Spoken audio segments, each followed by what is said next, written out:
சில சமயம் நம்முடைய வாழ்க்கையில் எல்லாம் நின்று போனது போல தோன்றும். பிரார்த்தனைகளுக்கு விடை கிடைக்காமல் போனது போல தோன்றலாம்.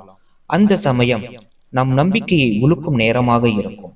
அப்போது நம்மை சுற்றியுள்ள அனைவரும் கேட்பார்கள், நீ பிரார்த்தனை செய்தாய், ஆனால் உனக்கு ஏதாவது நடந்ததா என்று. ஆனால் நினைவில் கொள்ளுங்கள், தேவன் மௌனமாக இருக்கும் போது கூட அவர் செயல்பட்டு கொண்டுதான் இருக்கிறார்.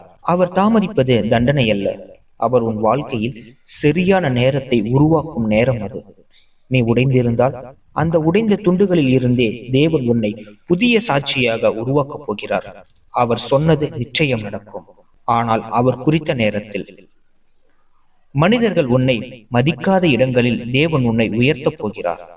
அவர் மூடிய கதவு உன்னால் திறக்க முடியாது, ஏனென்றால் தேவன் திறப்பதை யாராலும் மூட முடியாது. நீ விசுவாசத்தை பிடித்துக் கொண்டே இரு. தேவன் உன்னை மறந்துவிட்டார் என்று நினைக்காதே. அவர் உன்னை சோதிக்கவில்லை, உன்னை செதுக்கி ஆசீர்வாதத்திற்கு தயாராக்குகிறார். அவர் தாமதிக்கலாம், ஆனால் ஒருபோதும் தவறவிட மாட்டார். நீயே தேவனின் அடுத்த சாட்சியாக மாறப் போகிறாய். ஆமேன்.